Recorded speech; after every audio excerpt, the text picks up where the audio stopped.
सन 1669 ईस्वी में हे या बाबू साहब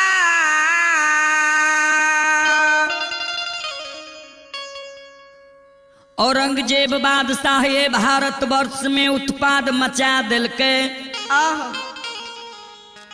अपने सब औरंगजेब बादशाह के नाम सुनने हैं बे बाबूजी। जे औरंगजेब बादशाह एक बड़ा निर्दयी आत्मा के रहे जे गुरु तेग बहादुर सिंह के हत्या कल के और गुरु गोविंद सिंह के दूगो बेटा के जिंदा दीवार में चुनवा दिल के।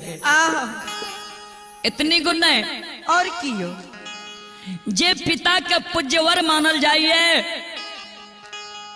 औरंगजेब बादशाह अपना पिता शाहजहां के कैद कै के राजगद्दी पर बैस गए। औरंगजेब बादशाह अपना सेना सिपाही के आदेश कल के जे उत्तर प्रदेश के कृष्ण के जन्मभूमि मथुरा के मंदिर के तोड़ दिल जा और मथुरा नाम मिटा के इस्लामाबाद नाम रखल जा। कहवे औरंगजेब बादशाह माने कौन धर्म के रहे? सन्नी धर्म के औरंगजेब बादशाह माने रहे। बाबूजी औरंगजेब बादशाह के सेना सिपाही उत्तर प्रदेश के वे मथुरा नगरी में प्रवेश किया गए। औरंगजेब के सेना सिपाही उत्पाद मचा दिल के। अब मथुरा के जाट यदुवंशी सब औरंगजेब बादशाह के सेना सिपाही के साथ मुकाबला कल के। वहाँ समय में कारू बाबा जय हो कारू बाबा के पूर्वज जिनकर नाम रहथिन रमनी खिरहर उत्तर प्रदेश के गोकुल नगरी से 12 किलोमीटर उत्तर प्रमाणपुर गांव रहे। ओई प्रमाणपुर गांव में कारू बाबा के पूर्वज बाबा रमनी बसे रहथिन। रमनी बाबा औरंगजेब बादशाह के सेना सिपाही के सरकार ओई उत्पाद के डर से सरकार उत्तर प्रदेश के ओई प्रमाणपुर गांव से भाग के बिहार राज्य सहरसा जिला महिषी प्रखंड महपुरा ग्राम में आब के बैस गया। ओई समय में सरकार नहीं सहरसा जिला रहे नहीं महिषी प्रखंड रहे। रमनी बाबा के महपुरा नगरी में दूगो संतान भेला। जय हो अरियार खिरहर और बरियार खिरहर। बाबा बरियार खिरहर के भी दूगो संतान थान खिरहर और मान खिरहर। बाबा मान खिरहर के एगो संतान बहातू खिरहर आ बाबा बहातू के 4 गो संतान छुनहाय खिरहर नंद खिरहर भागा खिरहर दीना खिरहर। नंद बाबा के द्वारा मायामती माय के जय हो गर्भ से महपुरा में 4 गो संतान जन्म लेल कोई।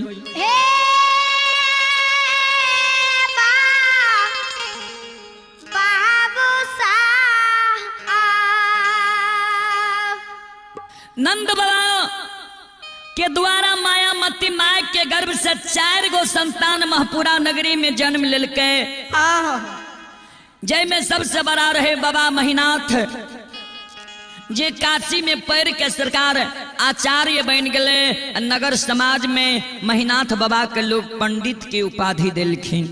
देखल जाए और महीनाथ बाबा से छोट रहथिन कारू बाबा। कारू बाबा के जन्म माय के गर्भ से महपुरा नगरी में 17वीं शताब्दी 17वीं शताब्दी 1791 ईस्वी में आश्विन महीना शुक्ल पक्ष सप्तमी के रात्रि ब्रह्म मुहूर्त में बाबा कारू के जन्म महपुरा नगरी में माँ के गर्भ से भेला।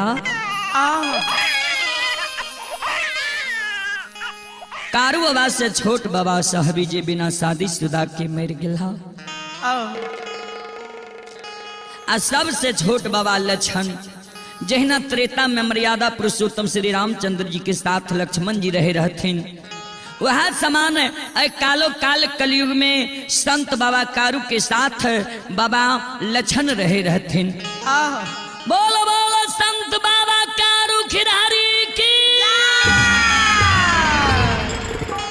आते भागाती के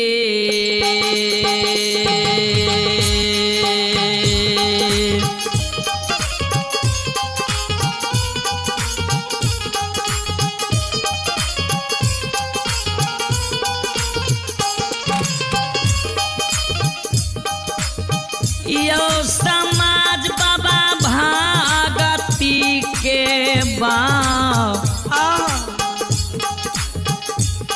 आयो बासा में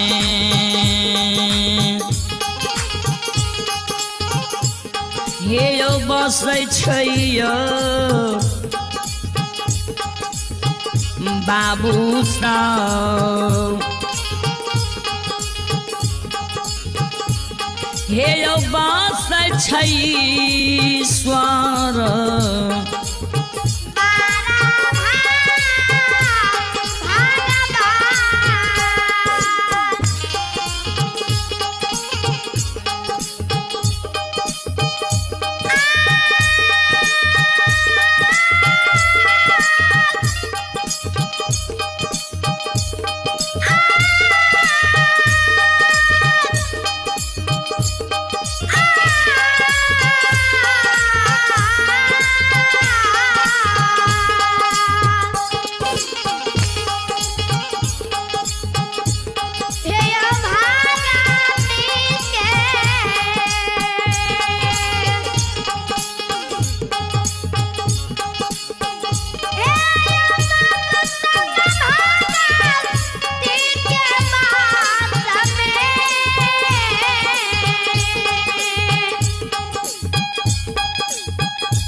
बाबूजी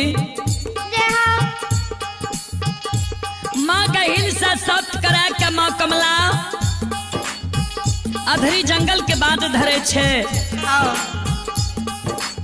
तामध में बाबा कारू आ बाबा लक्षण गाय हाकने जहारा नदी के किनारे में पहुंच गया। ये बाबूजी आषाढ़ महीना आषाढ़ महीना जहारा नदी के पानी सरकार उफान मार रही है।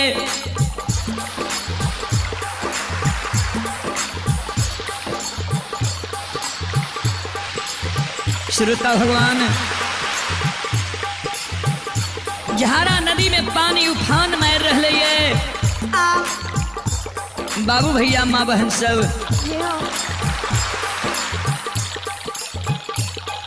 श्रोता भगवान जहारा नदी के देख के बाबा कारू बाबा लक्षण से जवाब करे छे। हो लक्षण आषाढ़ महीना छियै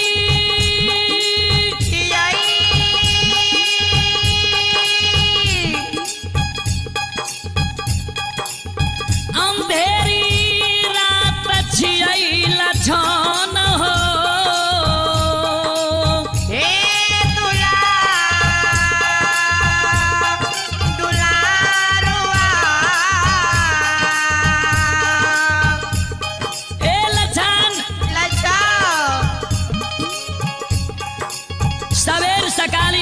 में गाय के हिलाबो चलो अगर संध्या समय भे जे तो गाय बछरू बेघर भे जे तो भारी परेशानी ए जहारा नदी के किनारे में दोनों भाई के भे जे तो जल्दी लक्षण गाय के हिलाबो दोनों भाई बाबूजी श्रोता भगवान ओ जहारा नदी के किनारे में गाय बछरू के हिलावे छे गाय बछरू ओई नदी के किनारे में अनकाल कह रहले ये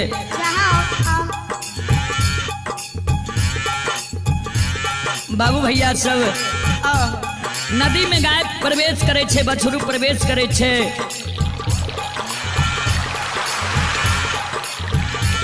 श्रोता भगवान हमारी माँ बहन सब गाय के सहारे बाबा लछन और बाबा कारू ओई नदी में हेलल आवे छे जय हो जब बाबा कारू बाबा लछन गाय हाकने गाय के हेलने सरकार आधा नदी पार क्या गलिए बाबा कारू और बाबा लछन के व्यवहार माँ कमला देखे छे माँ कमला वो अधरी जंगल में बाबा कारू के खोज के आवे छे बाबा कारू नहीं मिले छे माँ कमला वो झारा नदी के किनार में आवे छे बाबा कारू के देखे छे गाय बछरू ला के नदी में हेलल जा रहले ये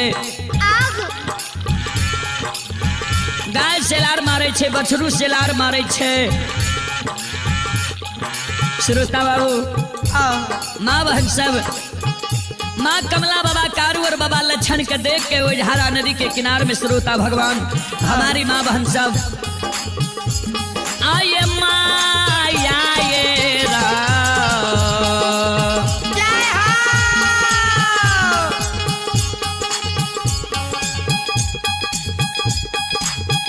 राचाना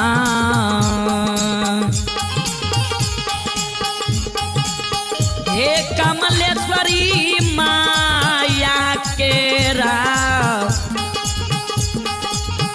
राचाना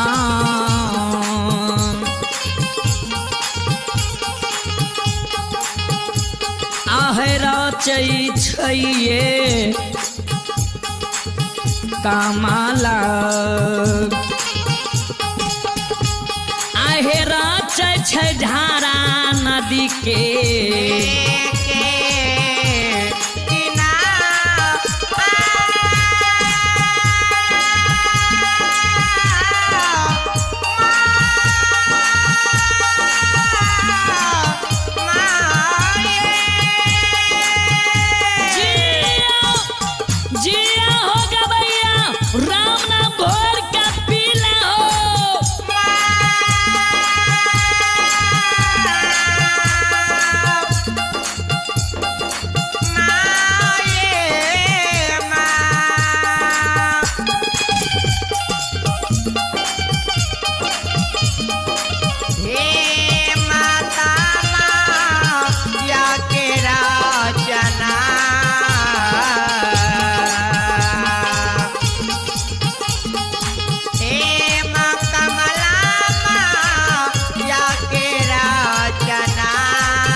सरकार कारू बाबा लछन बाबा गाय बछरू के देख के माँ कमला माया के विस्तार क्या दिल के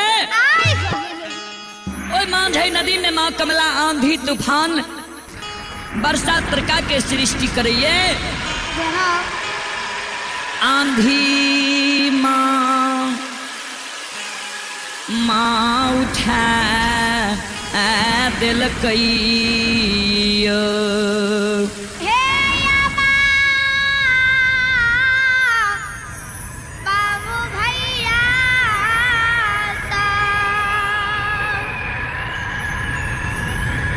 आंधी उठा दिल के ये तरका तरक रह ये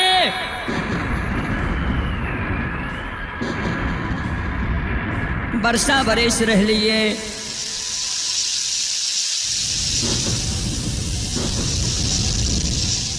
श्रोता भगवान हजारों गाय बछरू आंधी तूफान वर्षा तरका में सिलार मारे छे ओई नदी में।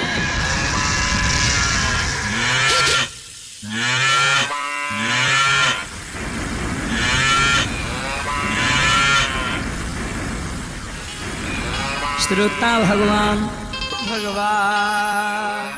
ओई नदी में माँ कमला आंधी तूफान जे उठा दिल के सरकार। वहाँ आंधी तूफान में बाबा कारू बाबा लछन हजारों गाय बछरू मुनहा सार जे ओई नदी में हिलल जाए रहे। ओई नदी से माँ कमला बाबा कारू के गाय के बछरू के पकड़ के सरकार अधरी जंगल ले गले। अधरी जंगल में सत की बांध माँ कमला बाबा कारू के गाय के बछरू के बांध दिल।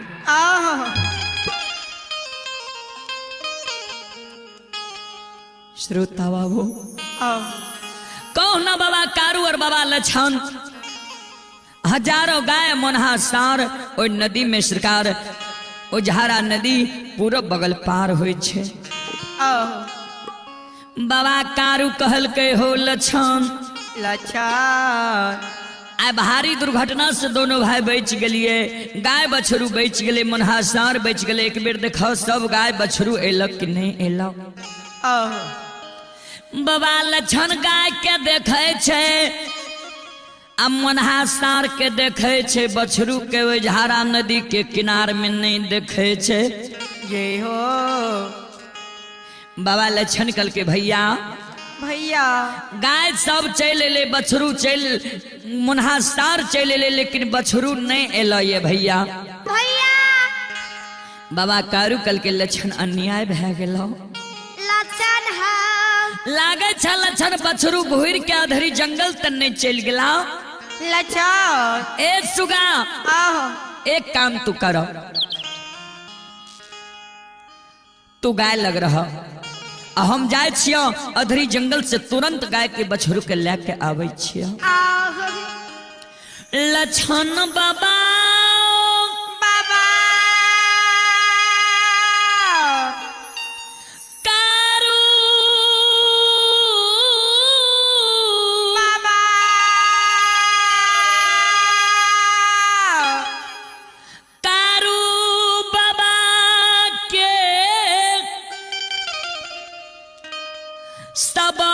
लछन सुनई छई।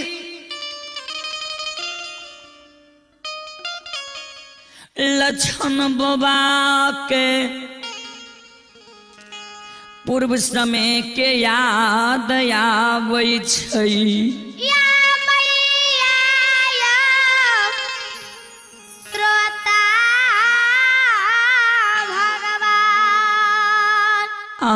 बाबूजी श्रोता भगवान लछन बाबा के पूर्व समय के याद आवे छे। लछन बाबा के जय समय में कारू बाबा आवे के समय में गाय के दिन गुनावे ले भेजल के रे महीनाथ बाबा लग। गाय के दिन बनले रहे गयबार के दिन नहीं बनले रहे। गाय पलवा जंगल जाए छे तो गाय पलवा जंगल से संपूर्ण लौट के चल आवे छे। गयबार जाए के बेर में जाए छे जोरा आ आवे के बेर में बहा जाए छे बेजोरा। ओई बात के लछन बाबा सोचे छे आज एक बड़ा दुर्घटना बहा रहे।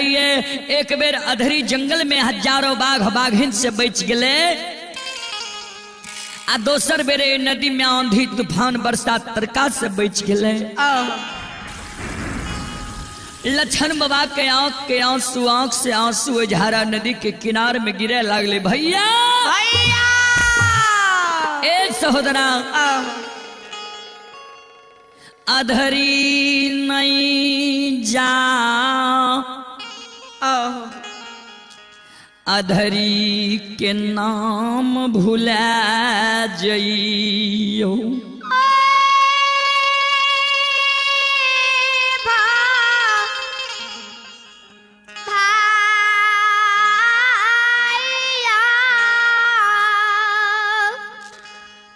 भैया आव अधरी लौट के नहीं जा बछरू रहले रहे दो।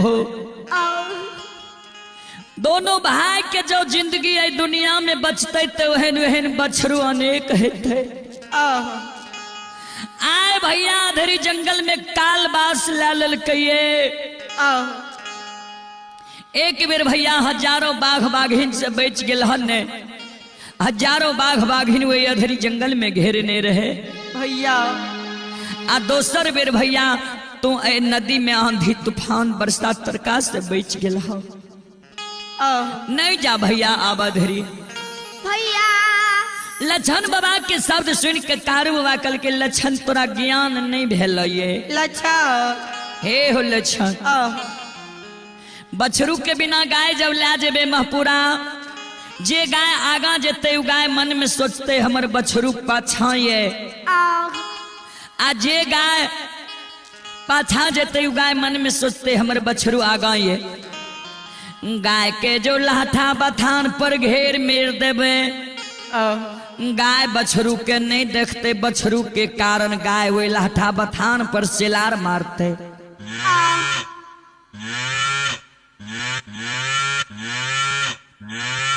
ए लछन लच्छा। गाय के शब्द जब महिनाथ भैया सुन जेते, महिनाथ भैया दौड़ के चले थे। लछन गाय के सिलार मारे छ।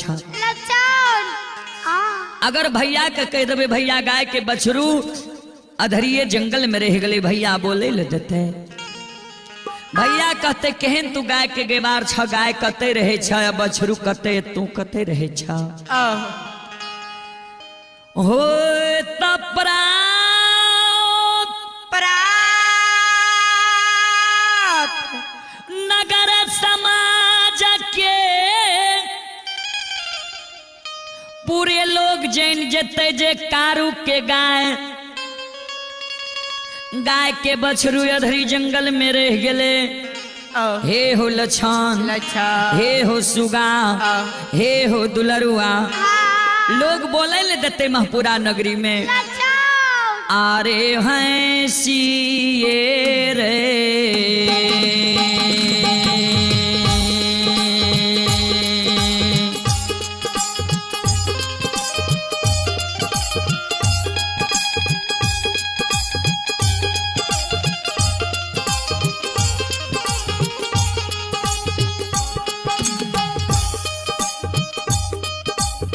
रे सुगनमा हाय सिए रे दू सके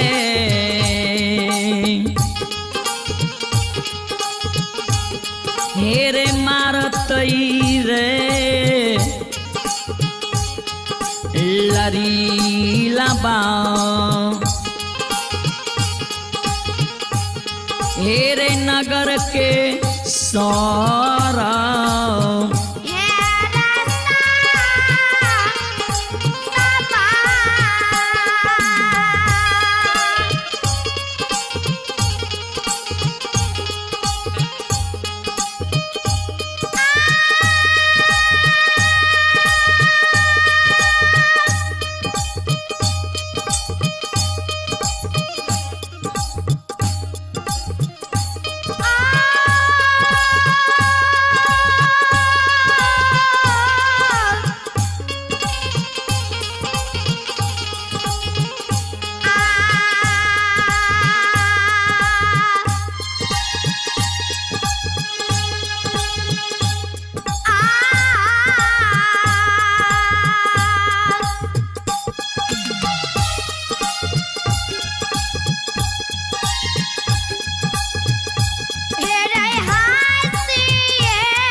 सरकार लक्षण बाबा के कारू बाबा समझावे छे लक्षण हमरा अधरी जाय दे लक्षण तू गाय लग रहा लक्षण बाबा कल के भैया जब तू अधरी जेब त गाय के छोड़ दो हो दोनों भाई चलो दोनों भाई जे रहबे तब कोनो चीज के डर अधरी में नहीं हेते कारू बाबा कल के लक्षण तोरा ज्ञान नहीं छ गाय अनेर कोना रहते मूंग धान गाय खा जेते भैया के फिर प्रचार जेते फिर कलम थोड़ा लक्षण तू गाय लग रहा श्रोता बाबू हमारी माँ बहन सब श्रोता भगवान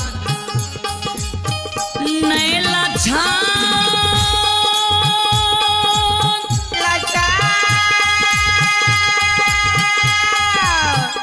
नहीं लक्षण बाबा के बात कारू बाबा माने छे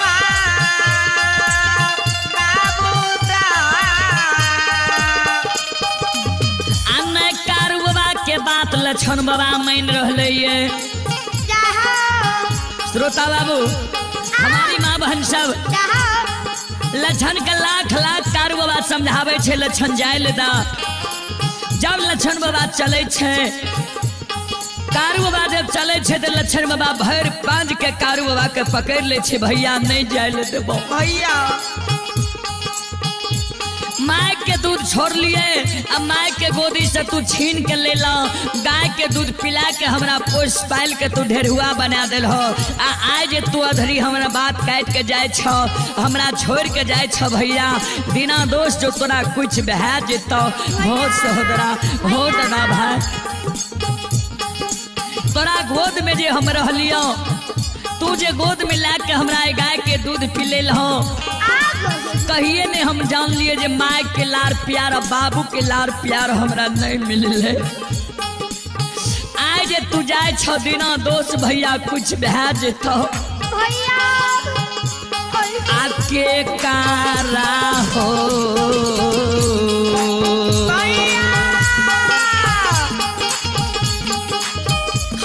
सहोदरा के कराए दे देखा के